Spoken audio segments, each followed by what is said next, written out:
Let's try that again. Good evening, everybody. Good evening. Wow, hey, great to see everybody. Let's try that from here. How's that? Better? My name is Robert Robledo. I am the Director of Marketing Communications here at the San Jose Downtown Association. Welcome. Thank you so much for being here. Wow, we have a packed house. So we are going to move rather quickly through this, and I'm going to turn it over to two amazing people here this evening. You're all wonderful, though, so give yourselves a round of applause. I'm turning this over to two amazing people, two leaders in our community, Leah Tonis-Getter with San Jose Chamber of Commerce.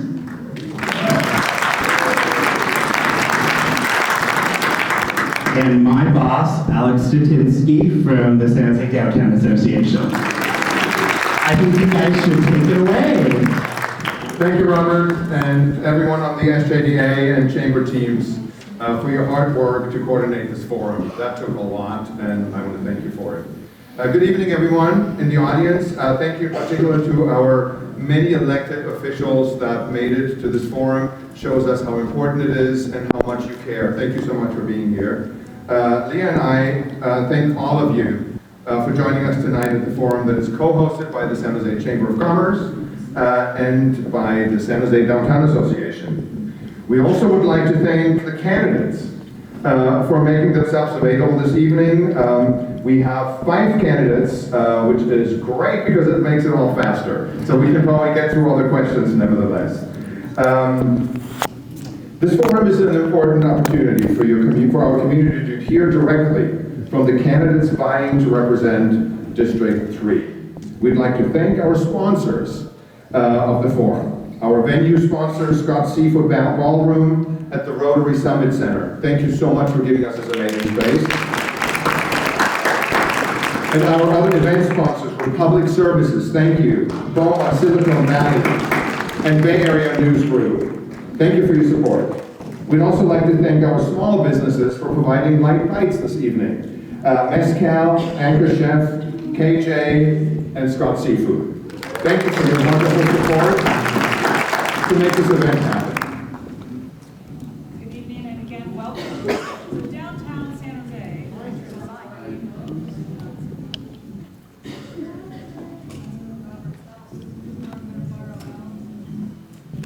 If I yell loudly, can you hear me? Yes.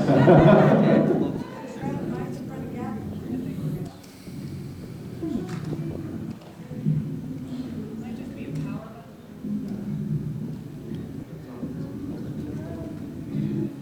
How about now? Posted at the board. I'll keep going and then you can take it. Thank you, Gabby. Downtown San Jose is at a critical juncture with challenges to address and incredible opportunities ahead. The leadership we elect will play a vital role in shaping its future. Tonight, we're going to ask some tough questions and gain insight into how each candidate plans to lead. So here are the rules. Leah and I will take turns asking the questions. Each candidate will have either 1 minute or 1.5 minutes to answer the question. Candidates, please be as short and as precise as you can be so that we can get through as many questions as possible. We will start with the first candidate to the very left with the first question, which is Gabby. Then we'll start with the next candidate to the right for the second question and so on, so that each candidate will answer a question first, and then we just go clockwise. There are cards we are holding up that signal the time left, and the mic will be shut off after the time's up. Maybe just to check where Robert is for those cards. The cards are right there. There they are. You are good. Thank you. Wonderful. Okay, as previously announced, we will not accept questions from the audience during the evening, and we had asked folks to submit in advance. And we've tried to weave those in to the best of our abilities. While we will cover many of the important issues, we can never get all of them. So any unanswered questions, we encourage you, of course, to reach out to the candidates and speak to them after the event. To emphasize, none of the candidates receive questions in advance. We send all of you an email with links to the candidates' website so that you can get some background information on them. This will give us the opportunity tonight to keep the intro short and dive right into the questions. So now, without further ado, here is the initial question. I'll be handing the mic to Gabby right after I ask this. Gabby and all candidates, please share briefly who you are and what makes you unique as the ideal candidate for the D3 role. This is a 60-second question. Thank you so much, Leah, for the question. Good evening, everyone. I'm Gabby Chavez Lopez, and I'm running to represent District 3 on the San Jose City Council because I believe in the power of opportunity, the strength of our community, and the importance of real results-driven leadership. One of the things that makes me unique is I am an employer in our downtown core. My office is off of 2nd and Santa Clara, and 13 people depend on me and their families to make tough decisions, balance budgets, and deliver results. And that is a unique experience that I offer, not only having served as a worker for many years, but now as an employer in our downtown. I have also been delivering services directly to this community through the pandemic all the way to today, directly serving people and having my ears and eyes on the ground and understanding what people are going through on an everyday basis, whether that's housing, whether that's food insecurity, whether that's job opportunities. I have been directly serving the community for the last 6 years, and I will continue to do that in this role. Thank you so much.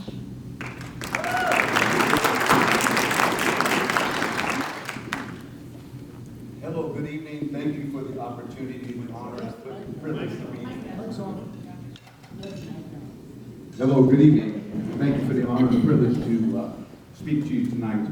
I was born and raised in San Jose's east side, and what makes me unique is that I have just shy of 29 years of public safety with the Sheriff's Department. I retired as a watch commander lieutenant just 3 years ago, and my unique skills is I have been doing this for 40 years, working in my community, both on the east side, in churches, in schools, and in different opportunities, Latino role model conferences, and I help lead and manage over 150 deputies and also civilian staff, which number much more than that.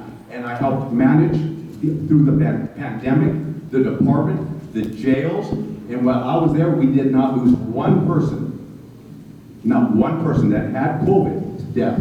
So I'm very proud of that. That's my unique skills. Thank you.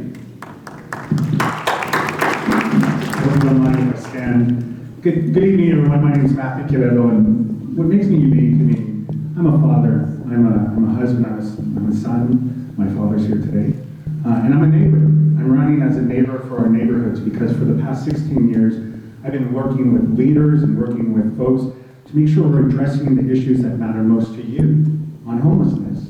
We're moving the needle and we're making sure we're making progress on that, but we have to do it faster.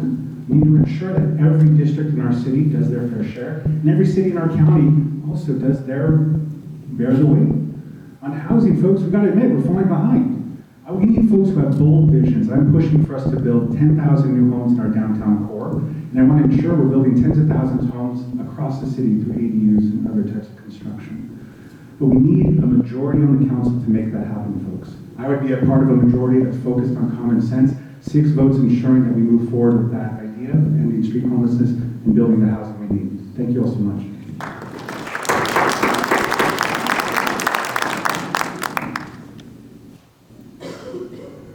Okay. Hi, I'm Irene Smith, and I think that D3 should be the pride of San Jose. But in order for us to get there, we're going to need some change to happen, and that can be brought by an independent perspective such as myself.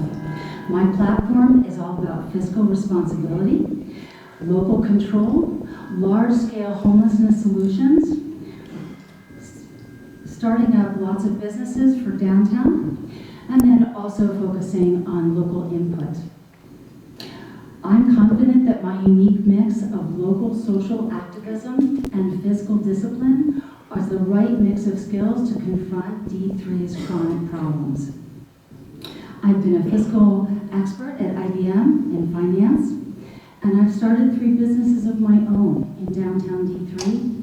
And I'm in touch with our community because I have started 4 different advocacy groups. Thank you.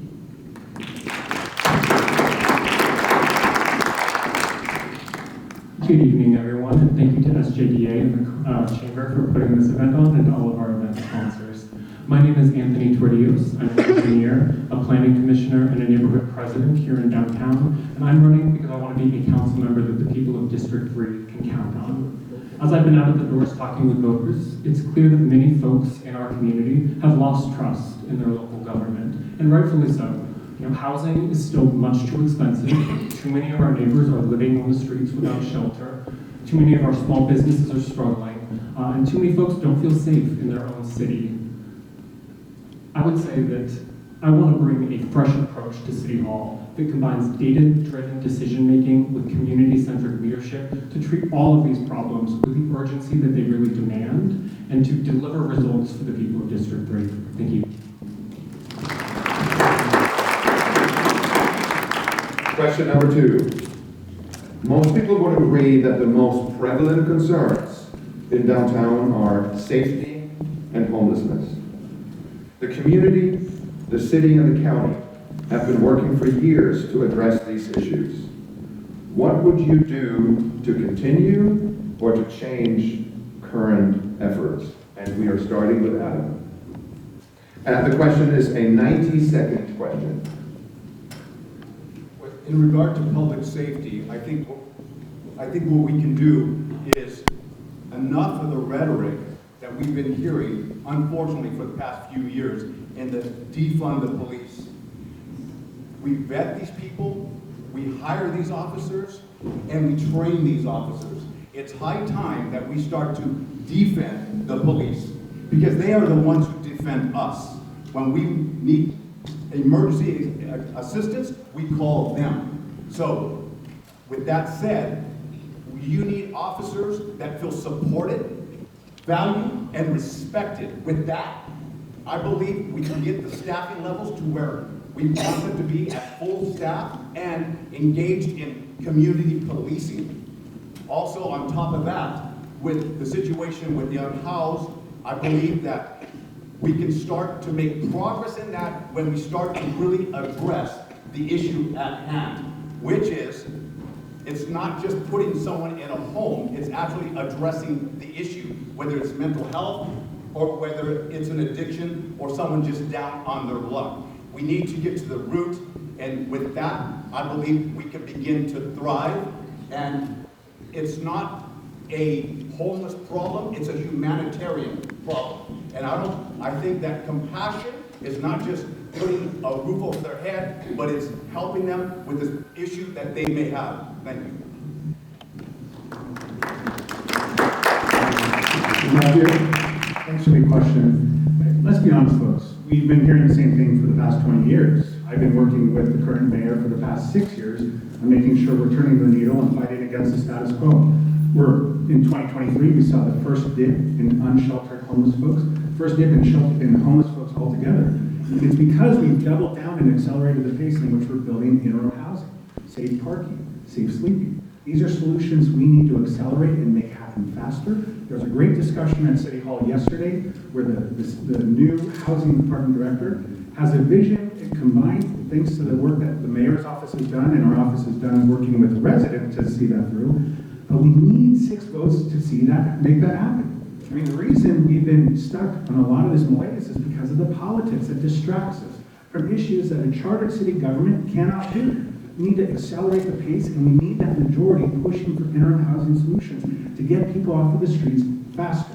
We've been pushing for this since 2016. We had our first interim housing built in 2018. We need to continue that focus, and we need to double down, building more than 3,000 more units to get the remaining 5,000 individuals off of our streets right now. There's 2,000 in the pipeline. On police and public safety, we need more officers. We need 500 more officers to make sure our department's fully staffed up. When you call 911 for a priority 1 call, they arrive in 8 minutes. 2 more minutes than the goal that we have as a city. We need to fully staff that department, supporting our police officers, getting them all trained, and using technology to make sure that they can be working where they need to go. Thank you.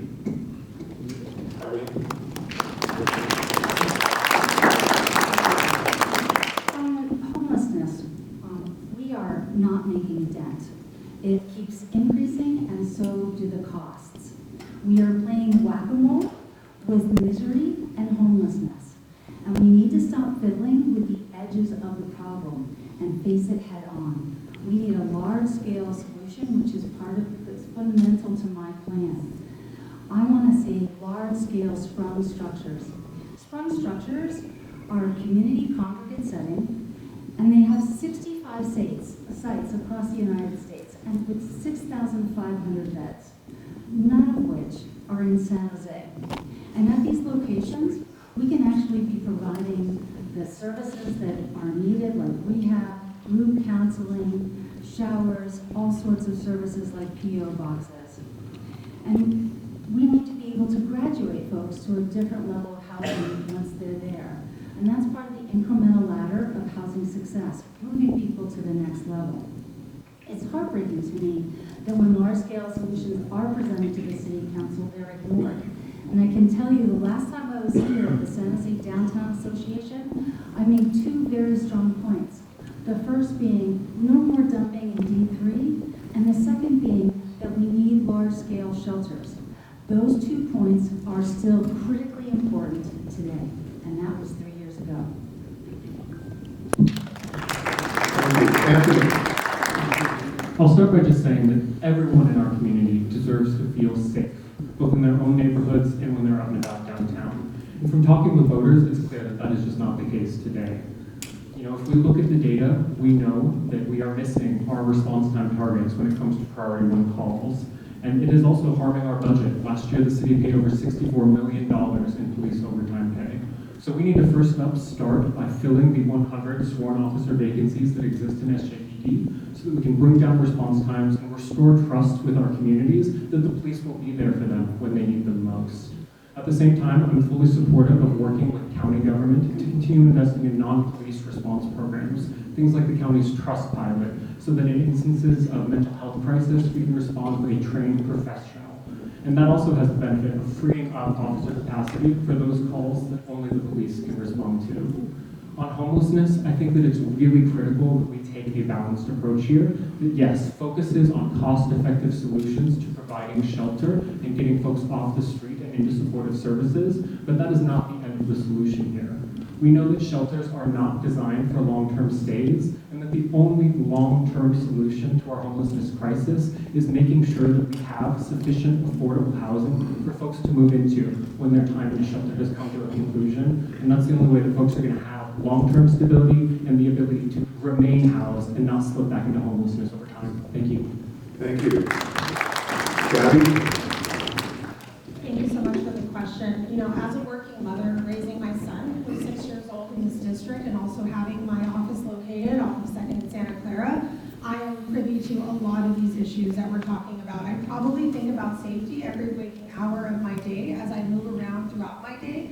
And so one of the things that I want to mention is that the city of San Jose cannot address this issue alone. And I want to just call out that nor does it have the adequate resources nor the expertise in order to address homelessness. And so we got to look at new partnerships. We got to unlock new things, not just working with the county, of course, because they have expertise around service delivery and mental health services and all of the things that people need. I like to remind people that our houseless population is as diverse as our general population and needs different scenarios, needs different things. And so I think we need to take a multi-pronged approach and build all different types of housing. We know that permanent supportive is the long-term solution for folks to be able to stay off our streets and to get the services that they need. But again, I think that we need to look at other agencies like the Water District, who is offering up land to the city of San Jose to build housing sites. So we need to think outside of the box. It's time to get creative, it's time to get innovative, and it's in times like this that we need to really step up and think differently and move differently, because we can't expect doing the same thing and to get different results. So that's my approach, and thank you so much.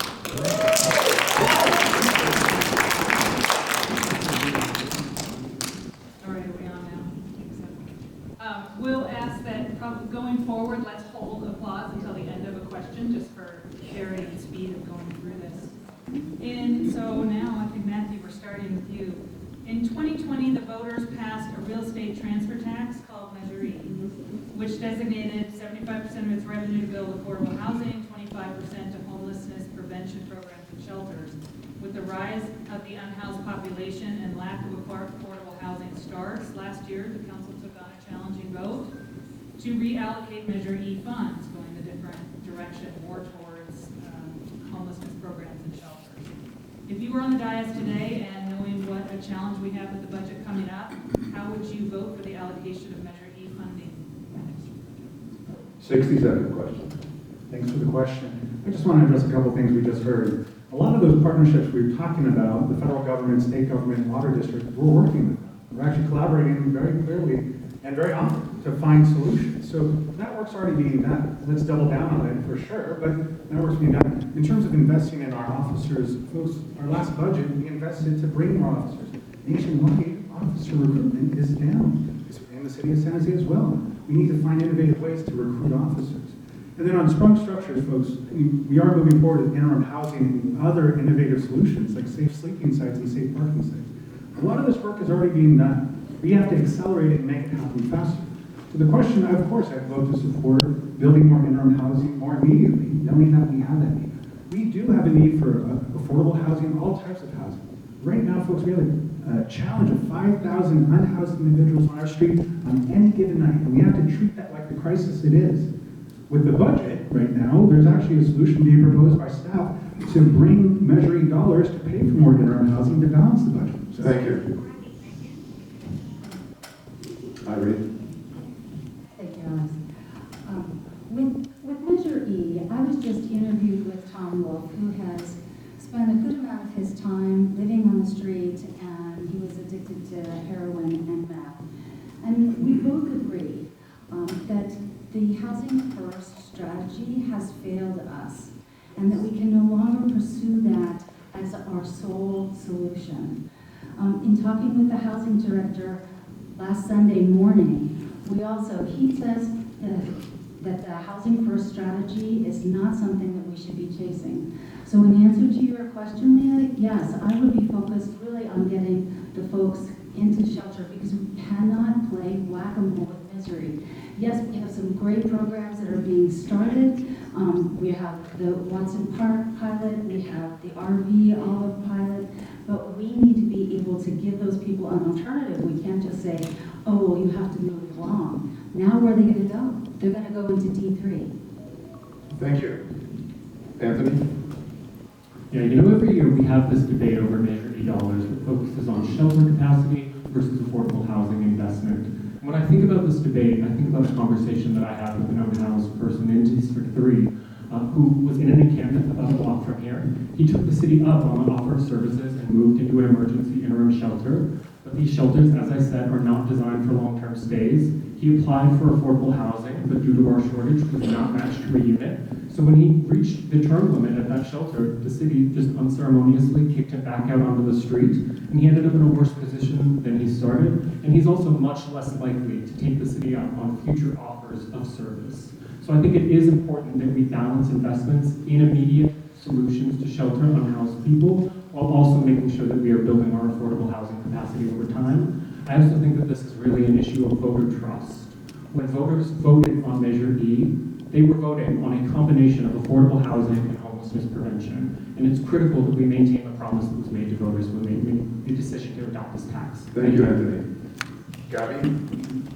Thank you so much. And dovetailing off of Anthony's comment, I'm glad you brought up Measure E, because that's one of my proudest accomplishments when I was at SB at Home, was helping to lead the charge on Measure E, which has generated to date over $100 million in affordable housing to be spent on, as stated, because I was on their phone banks, I was talking to voters, I was knocking on doors, and this is what we promised. We promised permanent solutions for housing as well as preventative measures. So it does come down to trust. And so I wouldn't feel right as a city council member to say, well, now we're going to redirect those funds when the voters have by far said this is what we want that money spent on. So as a CEO of a nonprofit, you got to look at your budget. You got to look at special funds. You got to look at other opportunities to move money from place to place. And you got to, again, get creative, but you have to know the budget inside and out. And I think it does come down to voter trust, because if we do that once, why won't we do that again to voters? And so we're rebuilding trust here, and that's a very important component of this campaign. Thank you, Gabby. Adam? Yes, in regard to Measure E. In regard to Measure E, housing is not getting to the root of the problem. Reportedly, the state has spent upwards of $24 billion on trying to house the unhoused. It has gotten worse. We can't spend our way out of this. Let's get to the root of the problem. The root of the problem is we need rehabilitation centers. We need to begin to get to their root. We need to have mental health facilities opened up again. Housing a person in addiction, to me, and not getting to the root is the antithesis of compassion. We need to get to the root. We can't spend our way out of this. Let's get to the root, guys. Thank you.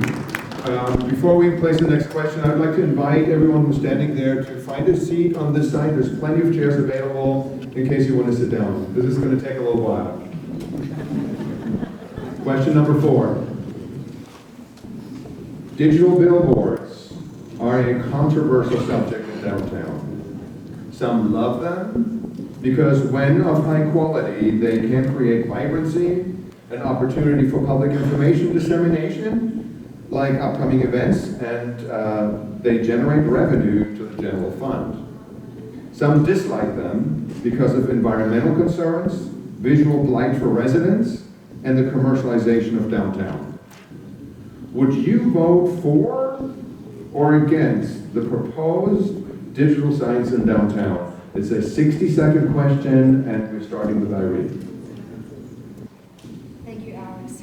My short answer. Thank you. My short answer is no. And my long answer? That's also no. We had a 2022 survey that said that there's overwhelming opposition to electronic billboards. The financials do not pencil out.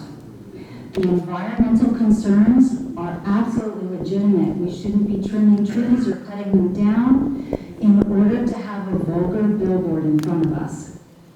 We in D3 refuse to be bullied by yet another lobbyist using D3 for its own special interests. Thank you. Anthony. I would say that the answer really does depend on the specific location and proposal. You know, I think that there is something to be said that when done tastefully, billboards can provide a sense of place and can also be useful for disseminating information like wayfinding for public transportation and major city landmarks. Also, as the city is staring down significant budget shortfalls in the years ahead, I think we have to be open to at least considering novel ways of raising revenue for our general fund and supporting all of those city services that our residents depend on.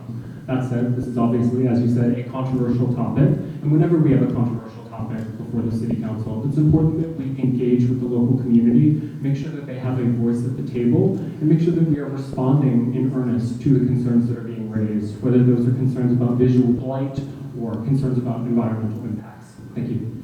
Thank you. Gabby. So, in times like this that we're in, dealing with our budget crisis, as well as I run a nonprofit agency, so I understand that we have to continue to explore every revenue generation opportunity that exists out there. And so I agree, this is an emergent issue, and it's something that is very important to many of the residents that live, work, and play in our downtown. At this very moment, I'm still educating myself on what potentially these revenue sources could bring to our city, but right now I can definitely hear from neighbors that they don't want it. They don't want it in their neighborhoods, and I think a time and a place is very important. And so I want to make sure that we're continuing community engagement. We're making sure that neighbors' voices are at the table, organizational voices, stakeholder voices, because in times like these, we need to explore every opportunity. But as of right now, I haven't made a determination yet, but I would love people to continue to give me feedback. But right now, I think overwhelmingly people are not in favor. Thank you. Adam? I would be open to the idea of digital billboards contingent upon where they are placed. definitely not in neighborhoods, definitely in an area where it would impact negatively the environment, but are there strategic places that we can place them? I'm not sure, to be honest with you, but I would venture to say, on a revenue, to garner more revenue, that we can come up with some creative ideas to be able to place those digital billboards. However, I don't know those specific places. I would be open to looking into the areas, possibly. However, at this time, I have not made a determination as to yes or no, but I'm definitely open to the idea of generating revenue, especially with a budget shortfall reportedly of 39 million, maybe ballooning up to 60 million. I think we need to be open to the possibilities. It can generate revenue without impacting the community negative or the environment. Thank you. Matthew? Great question. The answer right now is no. And we have, one of the selling points of our city is naturally beautiful. I don't want to sacrifice that for some advertisements and some lighting across the city. We got to look at the root cause of why we continue to seek out the billboards. Because we have one of the most thinly staffed city halls for any major U.S. city, because we have one of the tightest budgets for any major U.S. city. From 1950 to 1969, Dutch Hammond built this city into 180 square miles. I'm sure Larry remembers very well. But the big thing of it is that basically because of those services that have been stretched from police, fire, roads, sewer systems, our budget is extremely tight, meaning we are going to grasp at the first revenue generating thing that we see at the moment, that's billboards.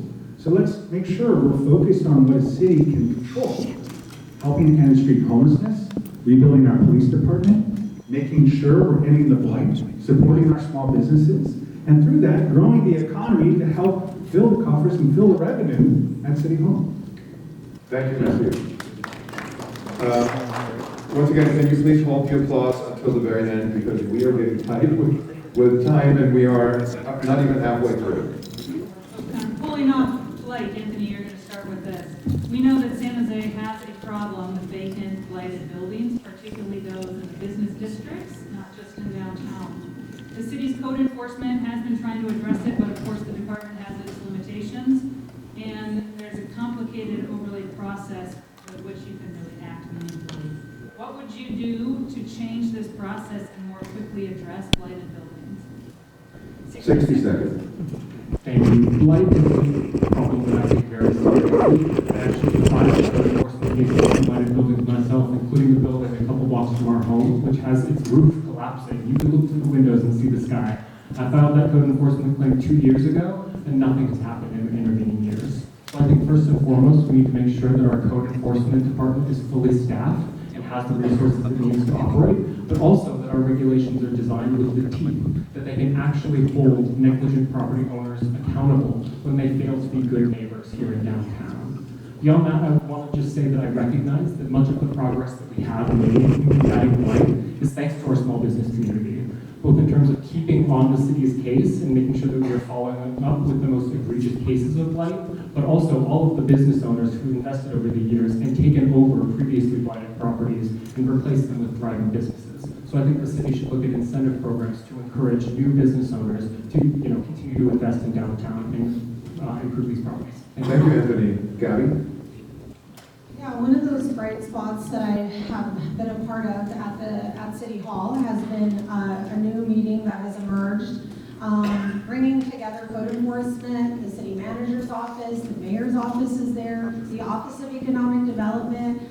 You've got community-based organizations, but one missing piece was I noticed business owners and residents weren't in these meetings. And so how do we continue to bring all of these stakeholders to the table and be able to prioritize these blighted properties? One thing that I did appreciate was that they had prioritized these 20 blighted properties, and they were going down the list of how we were going to seek code enforcement and how we were going to make sure that these properties paid over time. So I think continuing conversations, it seemed like it was the first time that all of these folks were in a room talking about blighted vacant properties. So I think it's continuing to make sure that we're doing that, and then also incentivizing our small businesses with these incredible grants and opportunities for building out their properties. But I think it's an issue, but I do see that they're moving in the right direction. Thank you, Gabby. Thank you. Adam? Yes. With the blighted properties, we have to ask the question, the elephant in the room, why are they blighted? Why are they blighted? We get it, they're empty, but why? Why are the businesses, the owners leaving, or the retailers leaving? I think part of that comes back to public safety. No one wants anybody walking in their properties uninvited or with malintentions. The property owners definitely, where's the oversight? Where's the oversight on the property owners or the retail small businesses? They need our support, yes, but there needs to be some oversight, and I believe the city has to bear some responsibility in that. And I think if we working together, I believe, I'm used to facing challenges. I've run over 100 marathons, ultra marathons, Boston Marathon. I'm used to facing challenges, overcoming them, and getting to the goal. Thank you. Thank you. Matthew? Yeah, it definitely is the city's responsibility, and we need to move forward with ideas like receiverships, something we've been moving forward with here in downtown. It shouldn't take a stakeholder group, but I've been proud to be a part of that stakeholder group for the past several months through the mayor's office and through as a resident, knowing that we have some great folks joining in and applying that pressure that's needed. Sometimes when there's an issue at City Hall, it does require all voices to participate. Quite frankly, it shouldn't be your job. Our job should be to enforce the laws. We even increase the fines, making sure we're holding folks who are negligent landlords and property owners who basically abandoned their buildings. The thing is the follow-through. You need a city attorney's office who's helping support and applying pressure to these property owners and holding them accountable to these receiverships. We can take control of these properties if necessary, and if we have to, we'll sell them. I mean, that is what we can do at the City Hall. That's what's available to us through the city attorney's office. We've got to double down on that and make sure we're working directly with those landlords to hold them accountable. Thank you, Matthew. Irene? Yes. First, I'd like to say, yes, okay. I really liked Gavin's approach. I think bringing a variety of different stakeholders to the table is really, really important, and that shows a real collaborative approach. And I'd like to focus more on incentives rather than penalties for property owners. Jim Salata and I did some work together. He developed a whole big program on all the blighted properties in downtown. And we've walked downtown several times. Maybe about 2 years ago, we presented that to the city manager, and we still haven't gotten the response that we want. This is discouraging because I'm not convinced that D10 gets the same kind of response that D3 gets when we're talking about code enforcement. So I think there's some real inequity about how we're actually using code enforcement, and we could look at that and make it work better for us in D3. Thank you, Irene. Question number 6. BART, Phase 2, is at a critical moment to address a $700 million shortfall. In 2017, BTA and the community decided that single bore was the only viable option. To save money and time, the double bore option has been brought up again. What is your stance on single bore versus double bore in our downtown? It's a 60-second question, and we're starting with Gabby. Well, that train has literally left the station. So I will continue to advocate for single bore. I am not new to this conversation. I went to the last BTA meeting where this discussion was taking place, and I will continue to advocate for single bore because it disrupts less our small business corridor, our downtown Santa Clara, and as a board member of the Downtown Association, we've been staunchly on top of this issue because we know that it's going to impact the ability to get in and out of our downtown, for people to move in and out. And so, you know, I'm going to continue to support it. I've been a public supporter of this issue for quite some time. And I think that we just need to be proactive in making sure that we're protecting our small businesses and making sure that the impacts of BART are felt mitigated at the very least, because we know that building out our transit infrastructure is very important to not only environment, but also being able to move people in and out of our downtown. Thank you, Gabby. Adam? I'm in favor of single board, not double. The reason being is because, again, the impact also. But it's definitely necessary. I would love to see the ridership. What is the ridership currently on BART coming into San Jose, the Berryessa area?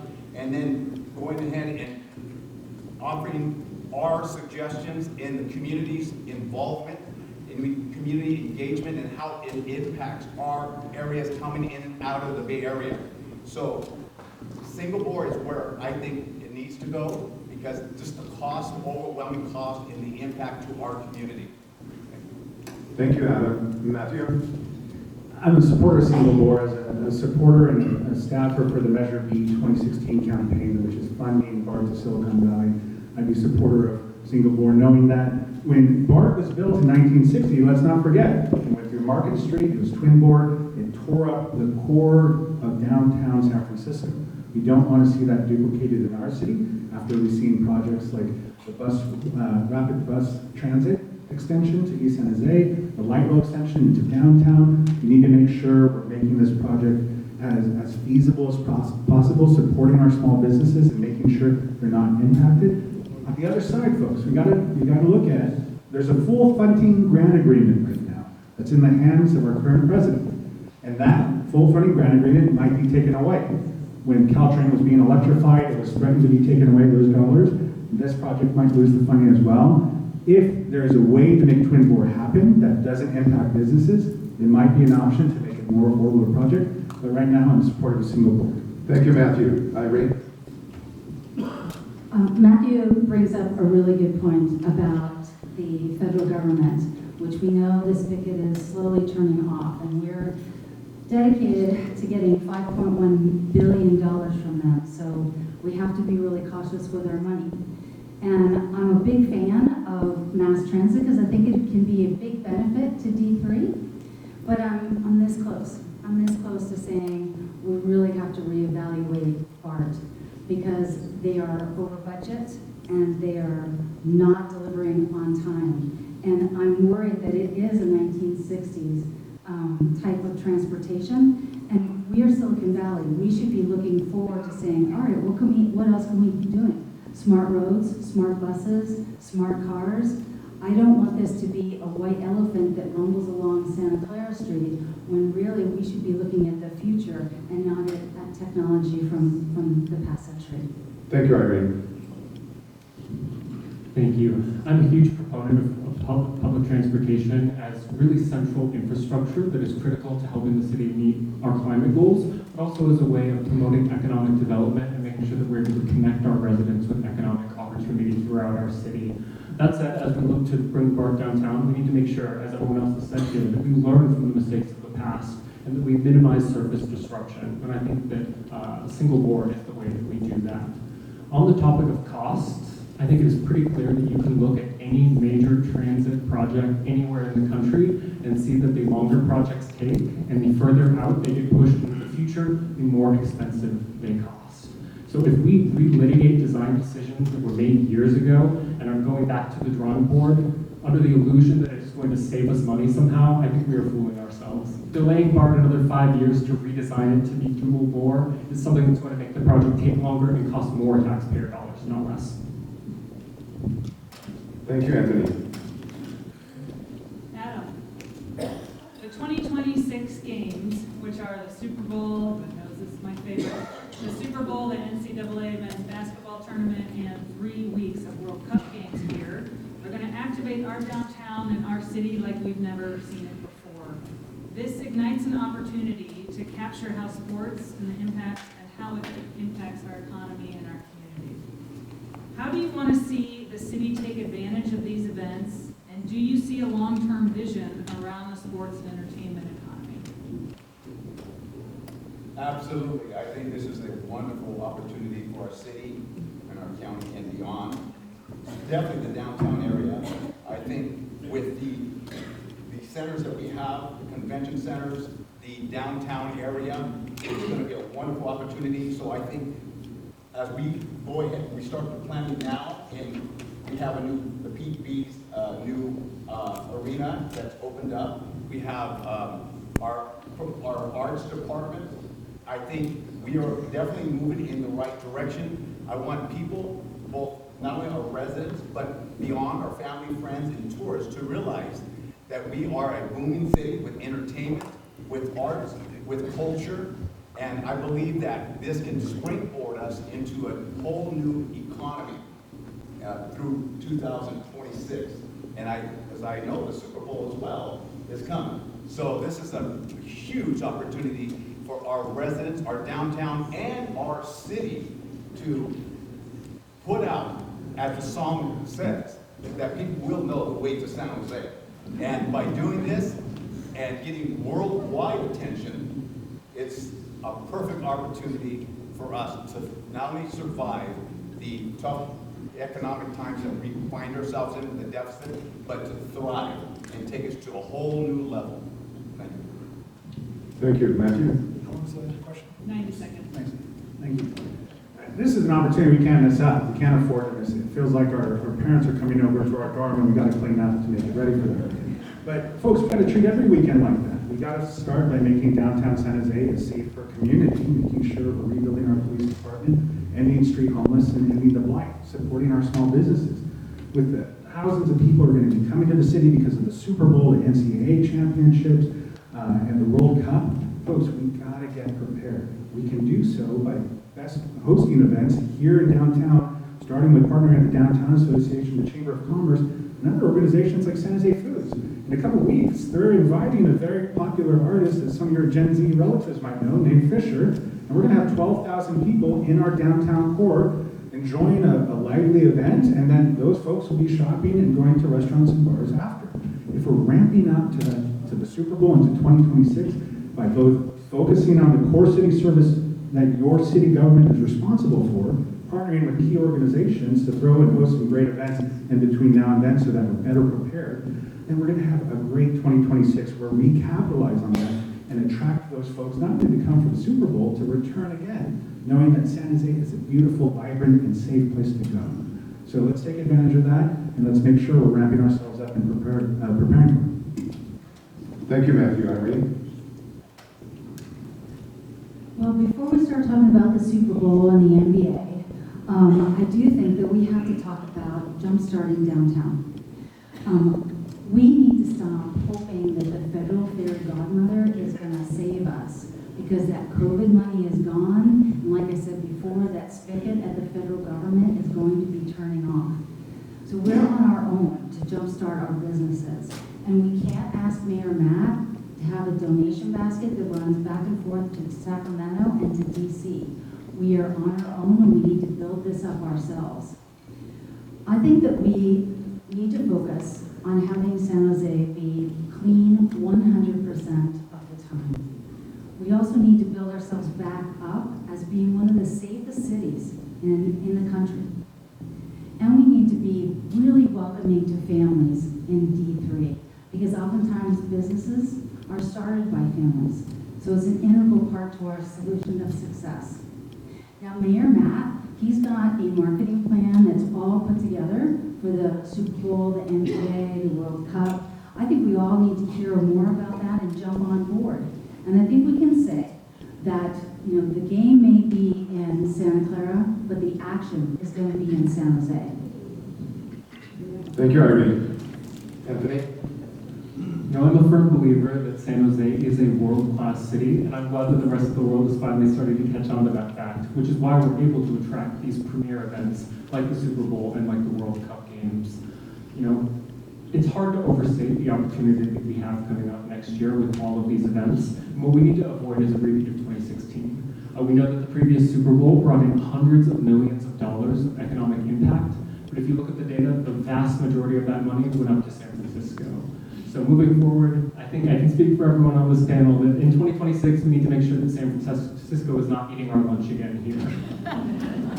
I would say that, you know, in terms of the things that the city can do, I'm very supportive of the SAR that was recently hired to oversee coordination of all of these events in downtown next year. I think we need to focus on connectivity, making sure that we are having strong connections between Levi's Stadium, our downtown core, our hotels, and all of our major event centers downtown. We also need to make sure that we are providing activations and events every single day in downtown and in places like Santana Row and San Pedro Square, so that when folks are done with their day at the games, they want to go to San Jose to spend their money and support our local businesses here. You know, this is a huge opportunity. eyes of the world will be on our city, and we really need to put our best foot forward, make sure we do what we can to clean up our streets, and really present the absolute best version of San Jose that we can. Thank you. Thank you, Anthony. Gabby? Yeah, happy to follow Anthony on that one because as I was thinking about it, I have a background in destination marketing. And so one of the things is that we're going to have to earn that business. It is not going to just come to us. So I think we've got to think proactively about how are we going to compete with San Francisco and Oakland to be able to earn that business. And that starts all the way from our airport, making sure that we got to make sure that it's customer centric and we're thinking about our visitors because it's a very different audience, right? We're thinking about visitors that are coming to our area for the first time and they need to know where to go and what to do. And so making sure that there's wayfinding, making sure that businesses are incorporated and on board and able to support that capacity is going to be key. I'd love to see that the city of San Jose is prioritizing this not only in their budget, but also in their plans for 2026. But one thing I guess we have learned is that we're going to have to earn that business and we're going to have to get creative and a bit scrappy at some point to draw people down to San Jose, but also be able to deliver on that promise that we are saying that if San Jose is the place to be, we got to make sure that we deliver on that promise and making sure that not only our visitors are taken care of during that time, but also our residents, that they also feel pride and happy about the city that they live in and they can welcome those visitors. I think that's going to be really key. So it is exciting to see that there's somebody there coordinating, but we got to make sure that those of us who are on the ground are also ready to receive folks and be hospitable to our visitors. Thank you, Gabby. Question number 8. San Jose is home to a diverse business community, from small startups to global tech giants, both of which are located in our downtown. Especially in light of the city's budget deficit, what specific policies or initiatives would you champion to support business retention, business expansion, and job creation in D3 with the limited resources we are facing? This is a 90-second question, and we'll start with Matthew.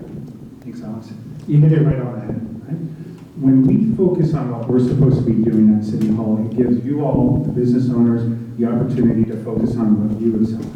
When we're ending street homelessness, when we're rebuilding our police department, when we're ending the blight, we are supporting you in many different ways.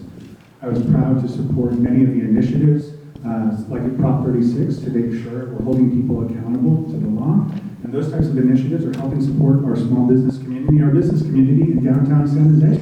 We need to double down on the progress we're making and accelerate to make sure these changes are happening faster.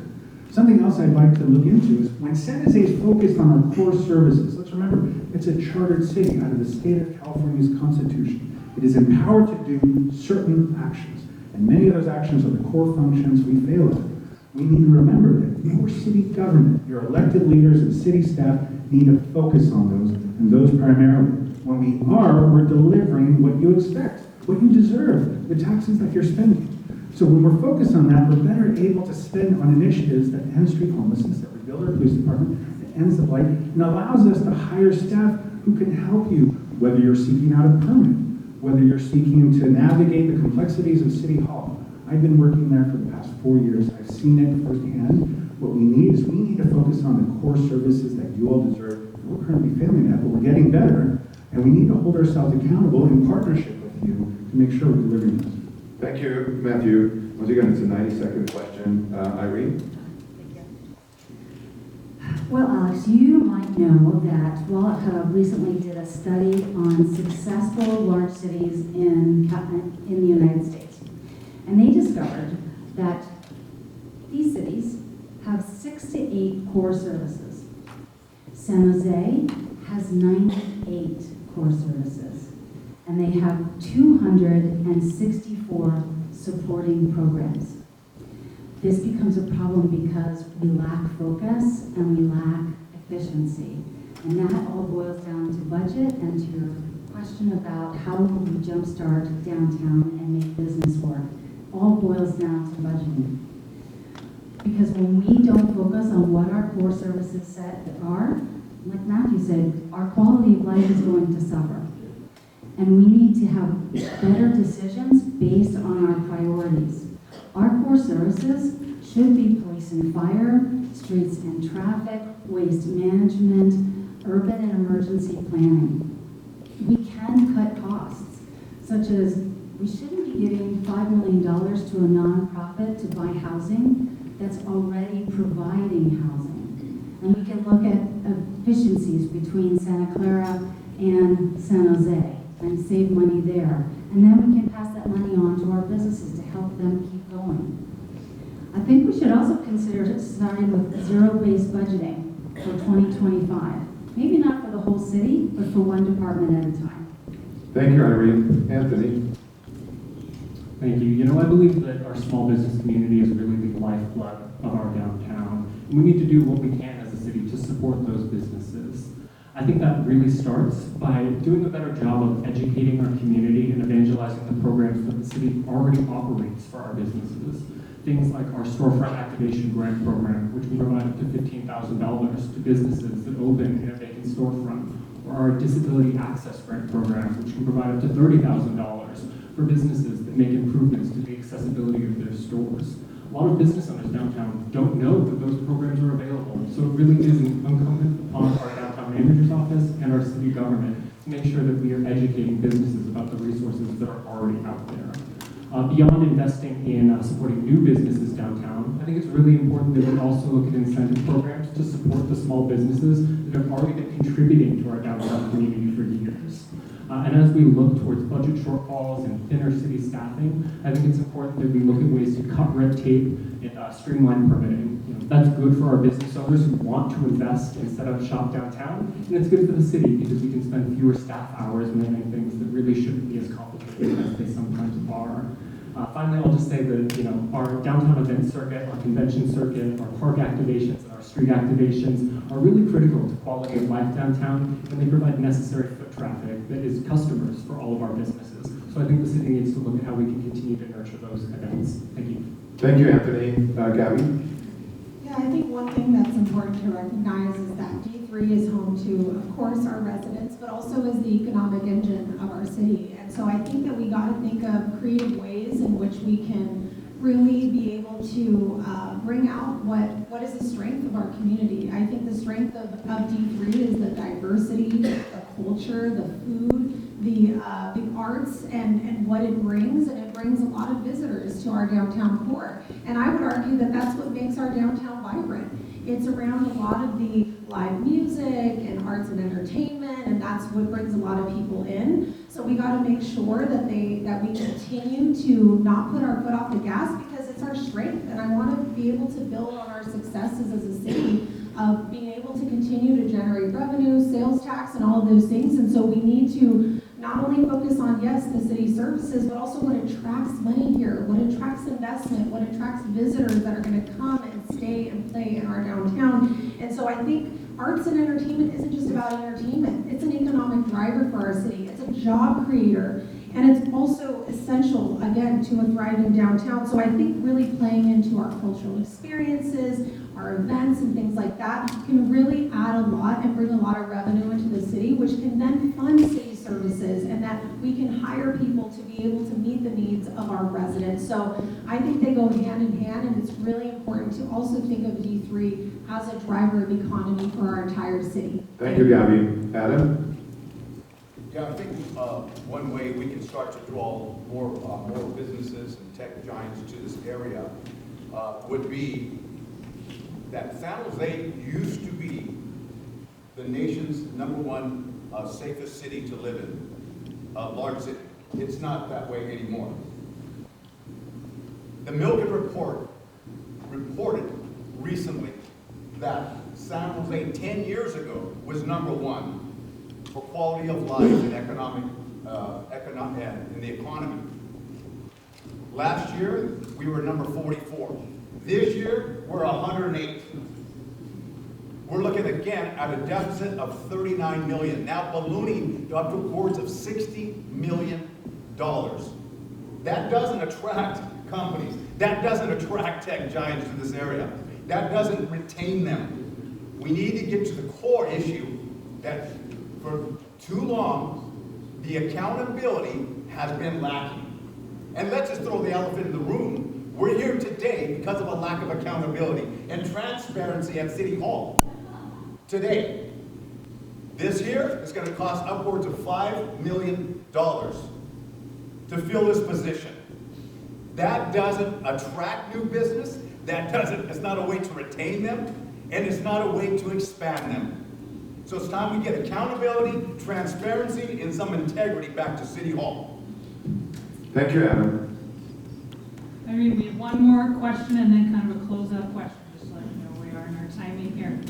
So very present day, and you've touched on it before, 94 executive orders have been issued since the new administration has taken office, with varying impacts on business and residents. From what you've heard in your campaigning and seen in your city, what can or should the city address as the direct impacts to business and residents? Irene, this starts with you. And it's a 60-second question. Yeah.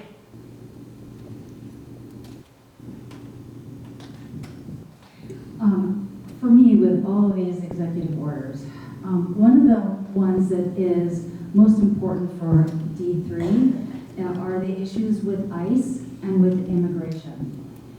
And my job as a D3 city council member is to protect all residents of D3, every single one, with or without documentation, because each member has a value.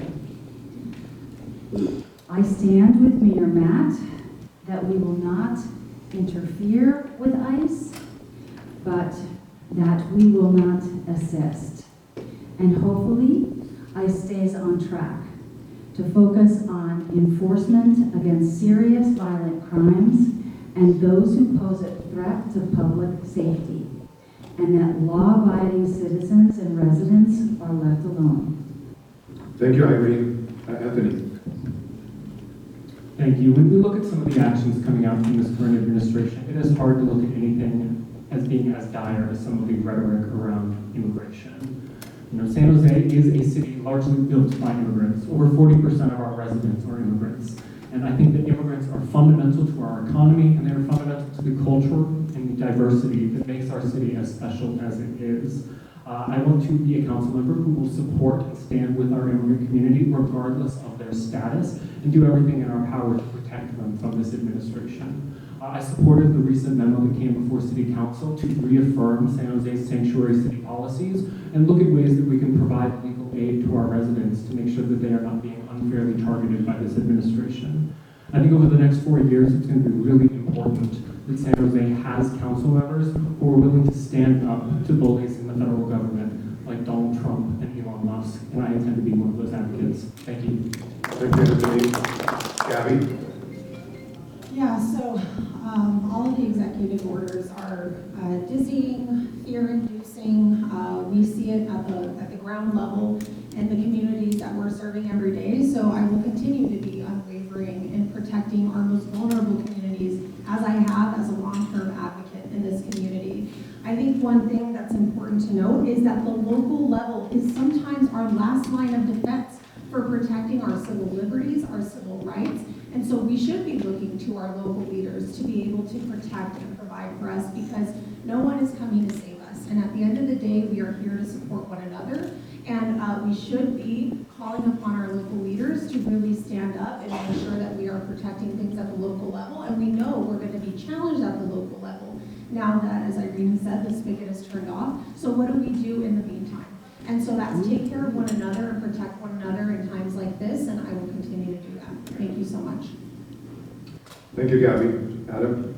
Yeah, with all the executive orders, I think it's it's crucial that we are efficient and effective with our spending here in the city and also the county. There's billions of dollars that are threatened in the county, billions, which would cripple the economy. So we need to look at ways to support our residents.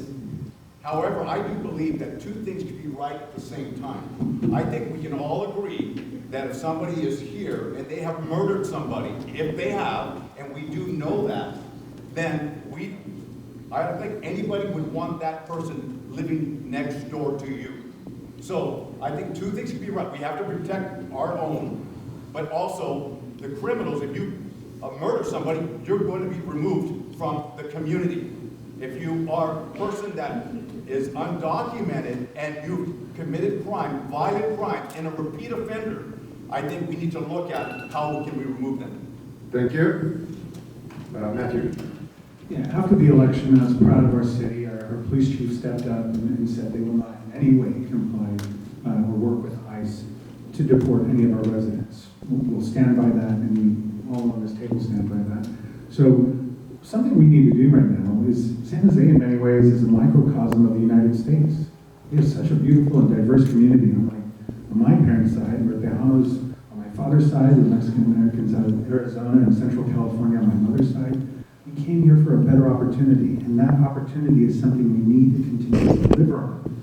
Making San Jose an example that is safe, that is clean, that is vibrant, that is beautiful, that is something your city government can do and should do, and something we should expand on and make happening faster, accelerating the speed in which we're providing those services and being an example to end street homelessness.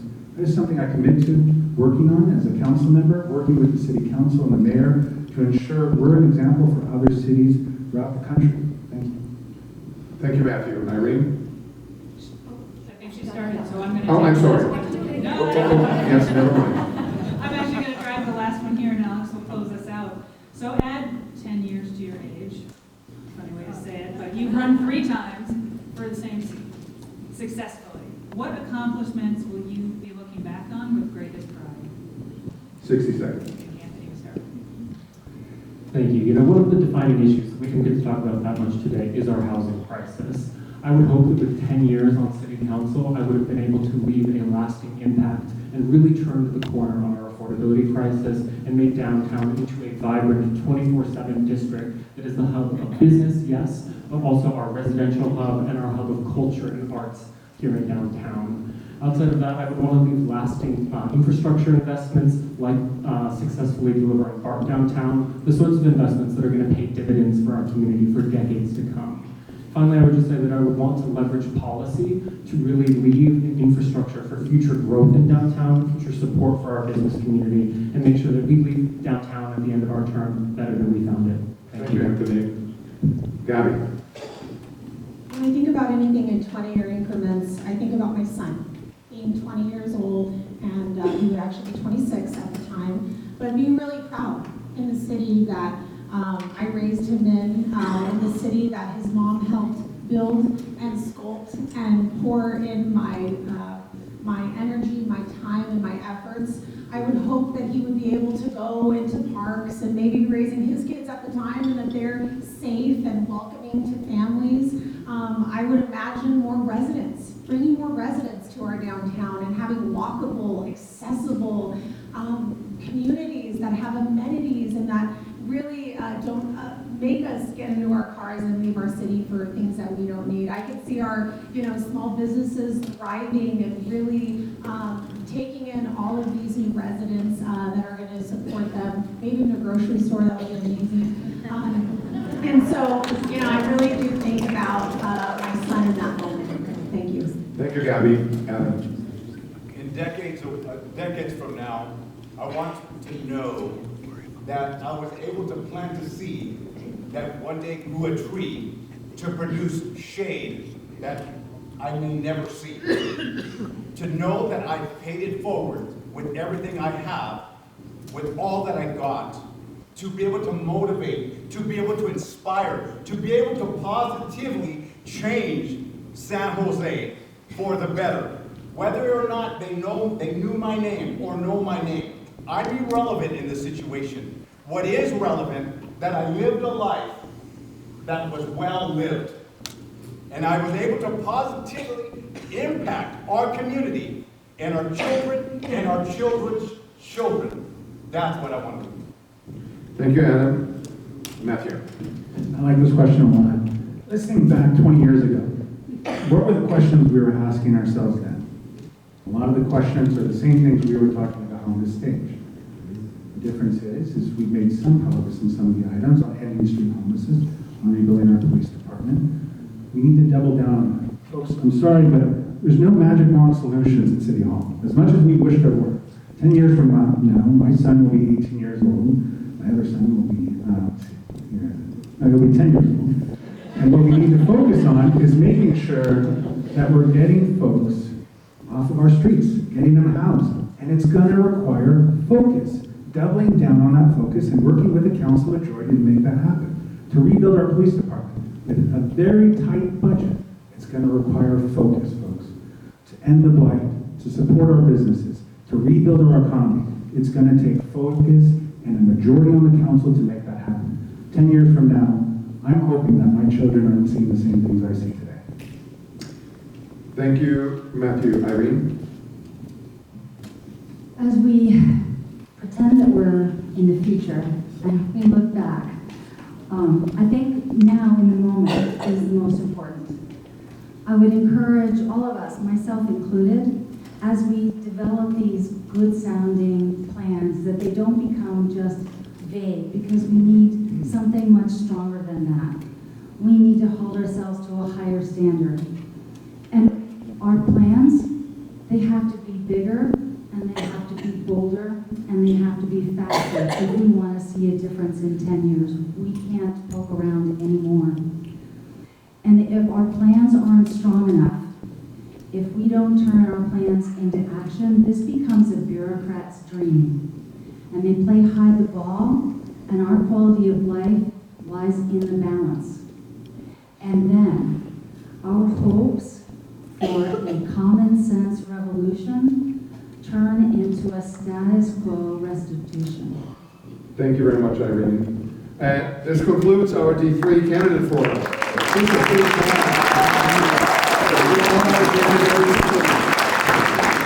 are willing to put themselves in the hot seat tonight, and this is not going to be the last time. This is the first forum of a series of, I think, 10 forums that are coming up.